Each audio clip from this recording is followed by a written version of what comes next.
প্রচুর হইতেছে।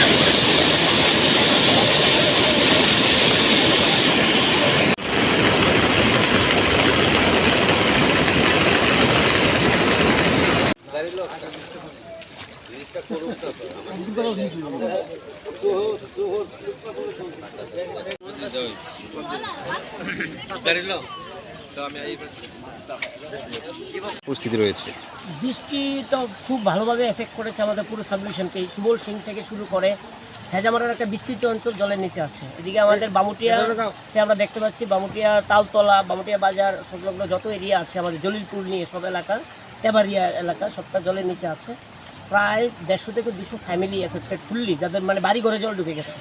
তারা আমরা এখন ভিজিট করেছি, সবার সঙ্গে কথা বলেছি। তারা বাচ্চা এবং সিনিয়র সিটিজেন যারা আছে তাদেরকে বিভিন্ন আত্মীয় স্বজনের বাড়িতে শিফট করেছে। গবাদি পশুর একটা সেফ জায়গাতে রাখার জন্য আমরা ব্যবস্থা করেছি। আর তাদের আলোচনা করে গ্রামবাসীদের সাথে এই গবাদি পশুরও মানে খাওয়া দাওয়া ব্যবস্থা দেখা হবে। তার সঙ্গে এখানে যাদের যাদের বাড়িতে রান্নাবান্না করতে পারবে না তাদের জন্য আমরা ড্রাই ফ্রুটসের ব্যবস্থা করেছি। ওনারা বলছে ড্রাই ফ্রুটসই লাগবে, তো চিরা, গুড়, তারপরে বাচ্চাদের জন্য দুধ, বিস্কিট এগুলির ব্যবস্থা করা হচ্ছে। আর চাল ডালের ব্যবস্থা করে দেওয়া হয়েছে, যদি রান্না করা যায় রান্না করে রাখা যায়। এছাড়া আমাদের লেফুঙ্গা ব্লকেও এখন শুনতে পাচ্ছি এফেক্টেড হয়েছে। মোহনপুরে আমাদের মেইন যে লাইফলাইন ব্রিজ যে আছে এটা জলের নিচে চলে গেছে অলরেডি। একটা কাঠের ব্রিজ অলরেডি ভেঙে গেছে। জায়গায় জায়গায় গ্রামে গ্রামে অনেক জায়গা আছে যেখানে ছোটো ছোটো ছোটো ছোটো ব্রিজ ভেঙে গেছে, রাস্তা ভেঙে গেছে, লোক লক হয়ে আছে অনেক জায়গাতে। এখন যদি আরও বৃষ্টি ইনউন্ডেটেড হয় তাহলে আমাদের অনেক পুলিশ শিবির খুঁজতে লাগতে পারবে। এখন আমরা শিবির খুঁজতে লাগেনি, আর ছোটো ছোটো শিবির খুলেছি, 9 জন, 10 জন, 15 জন, এমন 2-1টা শিবির আমরা খুলেছি। অবজার্ভ করছি আমরা 7টা শিবির মোটামুটি আমরা খুলে রেখেছি, যদি প্রয়োজন হয় মানুষকে আমরা শিফট করবো ওই জায়গাগুলিতে। তো সীতাসোনা বাঁধ একটা ক্রিটিক্যাল লেভেলে আছে। ওই অঞ্চলের এলাকার লোককে আমি সতর্ক করছি যে আপনারা আমাদের প্রশাসনের সঙ্গে যোগাযোগ থাকবেন। আমরা যে কোনো সময় অ্যানাউন্সমেন্ট করবো আপনাদের শিফটিংয়ের জন্য। তো সব এলাকার জন্যই বলছি, বাচ্চাদের সেফে রাখুন, ঘরে রাখুন, যাতে না বেরোয়। এইমাত্র দেখলাম একটা বাচ্চা কথা শুনে একটা ছেলে বাইক ওটা নিয়ে চলে গেছে। তাই আমি সবাইকে বলবো যে সতর্কতা অবলম্বন করার জন্য সবাই ঘরে থাকুন, বাইরে অযথা বেরোনোর দরকার নেই। প্রশাসনের সঙ্গে যোগাযোগ রাখবেন, ফোনে যোগাযোগ রাখবেন, এলাকার যারা জনপ্রতিনিধি আছে তাদের সঙ্গে যোগাযোগে রাখবেন।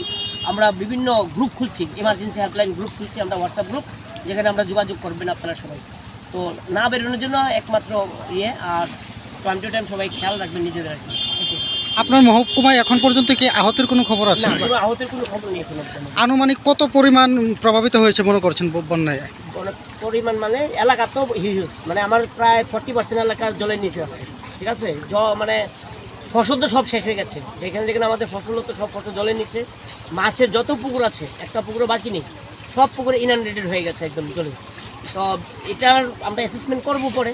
আগে আমরা এখন মানুষেরকে সেফ জায়গায় যাওয়ার ব্যবস্থা করছি, সব যোগাযোগ রক্ষার ব্যবস্থা করছি। পরবর্তী সময় আমরা দেখবো আর কি। ধন্যবাদ। তো আমরা যারা ফসল ক্ষতি হয়েছে তাদের অতি সত্বর ফিল্ড স্টাফদের সঙ্গে যোগাযোগ রাখেন। অলরেডি ফিশারি অফিসাররা ফিল্ডে আছেন, নাম লেখাবেন, পুকুরের ছবি রাখবেন, কারো ভারী ড্যামেজ হলে বাড়ির ছবি রাখবেন। এই দরখাস্তগুলি তহসিলে দেবেন বাড়িঘর ড্যামেজের। আর যে পুকুর হলে যে ফিশারি সুপারিনটেন্ডেন্ট উনি লোক পাঠিয়েছে, আর এসে বিএলডব্লিউদের সঙ্গে যোগাযোগ করা যাদের ফসল ক্ষতি হয়েছে। আমরা তো আছি, আমাদের সঙ্গে যোগাযোগ।